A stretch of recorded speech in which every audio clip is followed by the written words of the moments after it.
ایک مرتبہ حضور صلی اللہ علیہ وسلم نے پانی یا دودھ پی کر حضرت ام ہانی کو عنایت فرمایا. اللہ اکبر، بڑا اونچا مقام ہے حضرت ام ہانی رضی اللہ تعالیٰ عنہ کا.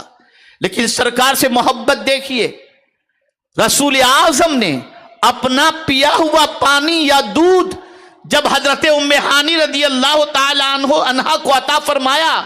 اب جواب سنیے وہ کیا کہتے ہیں پانی حاصل کر کے. انہوں نے عرض کیا اگرچہ میں روزے سے ہوں،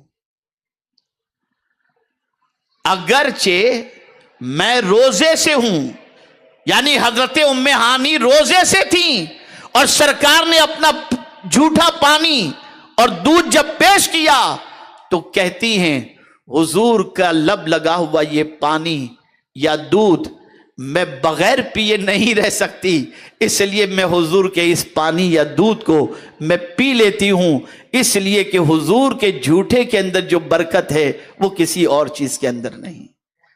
کیا سرکار سے محبت تھی. اللہ اکبر. میرے پیارے آقا صلی اللہ علیہ وسلم کے پیارے دیوانوں، اسی طریقے سے دیکھیں حضرت ابو العباس ابن احمد رحمت اللہ تعالی علیہ فرماتے ہیں شہر فاس میں ایک عورت تھی، اس کو جب کوئی تلخی، تنگی اور پریشان کن سا صورتحال درپیش ہوتی تو وہ کیا کرتی؟ اپنے دونوں ہاتھ اپنے چہرے پہ رکھ لیتی اور کیا کرتی؟ ہائے وائے مر گئی، یہ ہوا وہ ہوا، اتنی پریشانی نہیں. دونوں ہاتھ چہرے پہ رکھتی اور کہتی محمد صلی اللہ علیہ وسلم، محمد صلی اللہ علیہ وسلم، محمد صلی اللہ علیہ وسلم. اتنا کہنے پر اللہ تعالیٰ ان کی ساری پریشانیوں کو دور فرما دیتا. اور جب حضرت یعنی وہ شہر فاس کی خاتون جب اس کا انتقال ہوا، انتقال کے بعد کچھ لوگوں نے اس خاتون کو خواب میں دیکھا اور پوچھا اے خاتون ذرا یہ تو بتا، قبر میں جب منکر نکیر آئے تھے تو تیرا معاملہ ان کے ساتھ کیسا رہا؟ کہا میری عادت تھی نا کہ جب کوئی مصیبت آتی اپنا چہرہ ہاتھ پر رکھ چہرے کو جو ہے ہاتھ کو چہرے پر رکھ لیتی. جب نکیرین قبر کے اندر آئے میں نے اپنے ہاتھ کو اپنے چہرے پر رکھی اور محمد صلی اللہ علیہ وسلم، محمد صلی اللہ علیہ وسلم، محمد صلی اللہ علیہ وسلم یہ کہنا جیسے ہی میں نے شروع کیا، ہاتھ ہٹایا تو دیکھتی ہوں کہ نکیرین وہاں موجود ہی نہیں ہے. آپ ذرا سوچو یہ سرکار صلی اللہ علیہ وسلم کی محبت ہے. اے رسول اعظم صلی اللہ علیہ وسلم کے دیوانوں، تمنائیں کیا ہوا کرتی تھی خواتین کی؟ اس لیے کہ وہ احسان فراموش نہیں تھی، وہ جانتی تھی اگر حضور تشریف نہ لاتے تو ہمارا حال یہ ہوتا، ہم بازاروں میں بکا کرتی، ہمارا حال یہ ہوتا، ہماری آبروؤں کی کوئی اہمیت نہ ہوتی، ہمارا حال یہ ہوتا کہ اگر ہم کہ کسی ایسے سے شادی کیے ہوئے ہوتے کہ ہمارے انتقال کے بعد ہو سکتا ہے ہمارے سوتیلے بچے ہم سے شادی کر لیں اور بازار کے اندر بیچ دیا جائے. لیکن سرکار کا احسان ہے کہ ہمیں یہ مقام ملا، ہمیں یہ عزت ملی. ہر خاتون مصطفیٰ کی جان رحمت کے اس احسان کو پیش نظر رکھتے ہوئے حضور سے اتنی محبت کرتی جس کی کوئی انتہا نہیں. اب آپ دیکھیے خاتون کو سرکار سے کتنی محبت اور تمنا کیا ہے. حضرت انس بن مالک رضی اللہ تعالیٰ عنہ سے روایت ہے، فرماتے ہیں میری والدہ حضرت ام سلیم رضی اللہ تعالیٰ عنہ نے رسول اللہ صلی اللہ علیہ وسلم سے گھر تشریف لا کر نماز ادا فرمانے کی درخواست کی. حضرت ام سلیم سرکار سے عرض کرتی ہے کہ میرے گھر حضور تشریف لائیں اور میرے گھر میں آ کر کے نماز پڑھیں. سرکار صلی اللہ علیہ وسلم ان کے گھر تشریف لائے اور ان کے گھر میں انہوں نے نماز ادا فرمائی. تو جس جگہ حضور نے نماز ادا فرمائی اس جگہ کو انہوں نے مصلی بنا دیا. اب جب تک زندہ رہیں وہیں پر نماز پڑھتی رہیں اور رسول اعظم کے قدموں کی برکتیں حاصل کرتی رہیں. آپ ذرا سوچو میرے پیارے آقا صلی اللہ علیہ وسلم کے پیارے دیوانوں.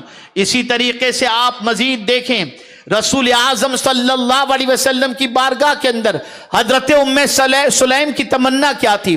جب پیغمبر رحمت صلی اللہ علیہ وسلم مدینے تشریف لائے ہجرت فرمانے کے بعد تو مدینے کے انصار صحابہ اور صحابیات نے سرکار کی خدمت میں تحفے کے انبار لگا دیے، بہت تحفے عطا کیے۔ آقا کریم صلی اللہ علیہ وسلم کی بارگاہ میں ام سلیم آئیں اور عرض کرنے لگی، سرکار جس کے پاس جو کچھ تھا انہوں نے تحفے میں آپ کو پیش کر دیا، میرے پاس ایک چھوٹا سا میرا بیٹا ہے انس، اس میرے بیٹے کو تحفے میں آپ قبول فرما لیں، یہ آپ کی خدمت کرے گا۔ اللہ اکبر! ماں نے اپنے بیٹے کو رسول اعظم کی خدمت میں دے دیا، اور حضرت انس رضی اللہ تعالی عنہ نے سرکار صلی اللہ علیہ وسلم کی خدمت بابرکت میں 10 سال گزارے، اور آج ان کا نام رسول اعظم صلی اللہ علیہ وسلم کی حدیثوں کی روایت کے سلسلے میں کتاب کتب احادیث کے اندر ان سے کافی حدیثیں جو ہے وہ مروی نظر آتی ہیں۔ یہ اس ماں کا کام تھا، اور اس ماں نے کلیدی رول ادا کیا۔ اسی طریقے سے میرے پیارے آقا صلی اللہ علیہ وسلم کے پیارے دیوانوں، خواتین کے بہت سارے واقعات، صالحات کے بہت سارے واقعات، اور صحابیات کے بہت سارے واقعات آپ کو عشق مصطفیٰ صلی اللہ علیہ وسلم سے متعلق ملیں گے۔ حضرت بی بی اسماء بنت ابی بکر رضی اللہ تعالی عنہ کی عادت مبارکہ تھی، جب گھر کا کوئی فرد بیمار ہوتا تو حضور صلی اللہ علیہ وسلم کے جبہ شریف کو دھو کر اس کا پانی مریض کو پلا دیتی، اللہ تعالیٰ مریض کو شفا عطا فرما دیتا۔ آج مجھے آپ کو یہ بتانا ہے کہ ہم بگڑے ہوئے معاشرے کا رونا رو رہے ہیں، یقیناً آج کا معاشرہ بگڑ چکا ہے، اور ہم یقیناً آج کی سچویشن دیکھ رہے ہیں، اینزائٹی بڑھ رہا ہے، ڈپریشن بڑھ رہا ہے، تناؤ بڑھ رہا ہے، گھر گھر کے اندر بچیوں کا حال برے سے برا ہوتا جا رہا ہے، ماحول پراگندہ ہوتا جا رہا ہے، خوف آخرت دل سے نکل رہا ہے، بچیاں تھرک رہی ہیں، گانے گا رہی ہیں، غزلیں سن رہی ہیں، حقہ پارلر میں جا کر کے اپنے آپ کو آخرت کے عذاب کی طرف ڈھکیلتی نظر آ رہی ہیں، اللہ اور اس کے رسول کے فرمان کا کھلے عام مذاق اڑاتے جا رہی ہیں۔ اللہ عز و جل سے ڈرو، اس کے رسول صلی اللہ علیہ وسلم کے احسان کو فراموش نہ کرو۔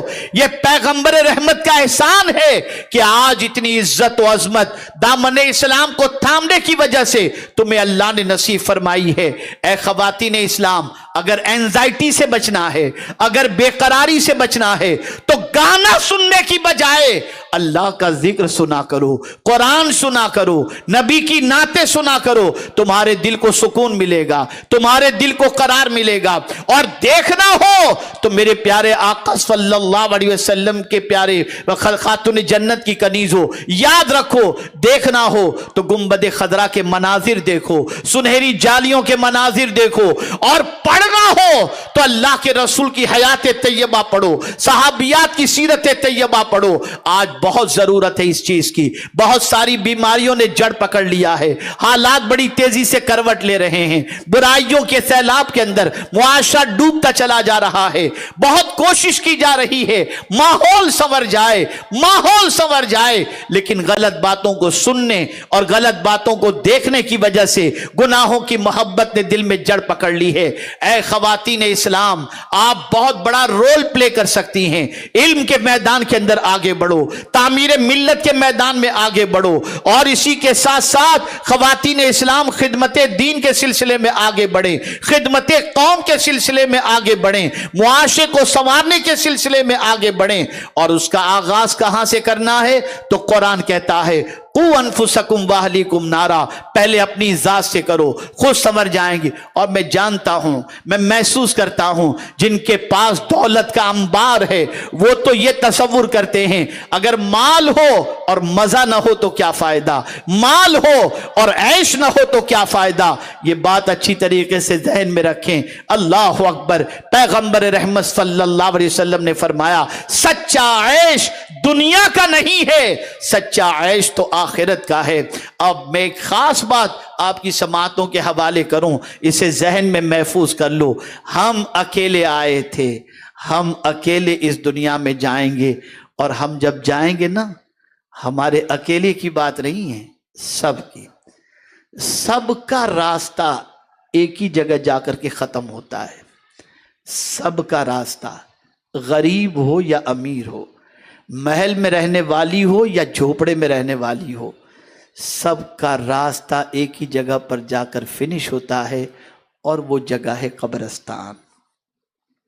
وہ فائنل ڈیسٹینیشن ہے، وہاں جا کر ختم ہو جائے گا، اور وہاں قبر کے اندر مدینے کے تاجدار کام آئیں گے، رسول رحمت صلی اللہ علیہ وسلم کام آئیں گے۔ اے خواتین اسلام، آج سب سے زیادہ ضرورت اس بات کی ہے کہ اپنے بچوں کو عاشق مصطفیٰ بناؤ، اپنے بچوں کے دلوں کے اندر حضور کی محبت پیدا کرو، انہیں روزانہ رات کو نبی آخر الزمان صلی اللہ علیہ وسلم کی حیات طیبہ کے مختلف گوشوں کو سناؤ، تاکہ ان کے سینے میں حضور کی محبت پیدا ہو۔ اور یہ بات یاد رکھنا، جو بچہ عاشق مصطفیٰ ہوتا ہے وہ وفادار ماں باپ بھی ہوا کرتا ہے، اور وفادار بیوی بھی ہوا کرتا ہے، اور وفادار اولاد بھی ہوا کرتا ہے، اور مصلح معاشرہ بھی ہوا کرتا ہے۔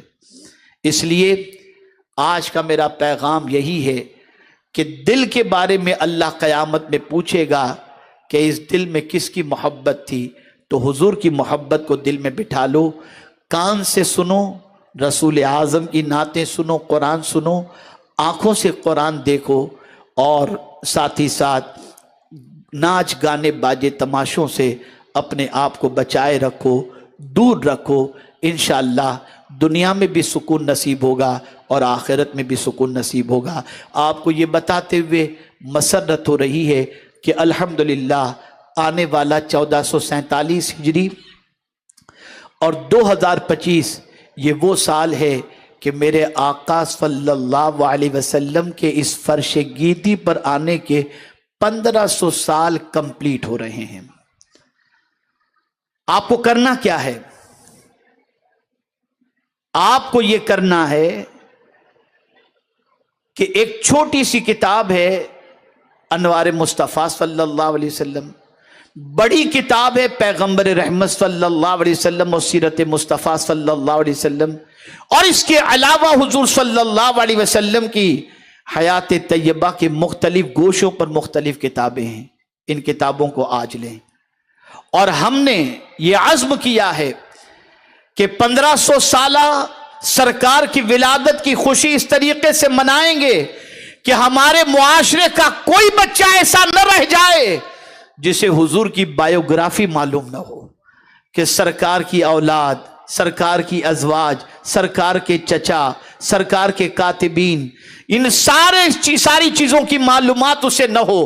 ہم ذمہ داری اٹھائیں کہ بچے کو نبی آخر الزمان صلی اللہ علیہ وسلم کے حوالے سے یہ باتیں بتائیں گے۔ اسی لیے ہم نے بہت چھوٹی کتاب اور اسی کے ساتھ سرکار کی جتنی بھی تعلیمات ہیں ان تعلیمات رحمت سے متعلق کتاب کا مجموعہ پیغمبر رحمت صلی اللہ علیہ وسلم، یہ کتاب بھی مکتبہ طیبہ پر موجود ہے۔ تو آپ جتنی بھی سیرت سے متعلق کتابیں ہیں آج لیں، اور لینے کے بعد اپنے گھروں کے اندر اس کا درس شروع کریں، بچوں کو پوری کتاب یاد کرائیں، تاکہ 1500 سالہ جشن جب آپ منا رہے ہوں تو اپنے نبی کے بارے میں اتنی واقفیت ہو کہ بچہ جانتا ہو کہ ہمارے آقا صلی اللہ علیہ وسلم کی حیات طیبہ کے کچھ گوشے کیا تھے۔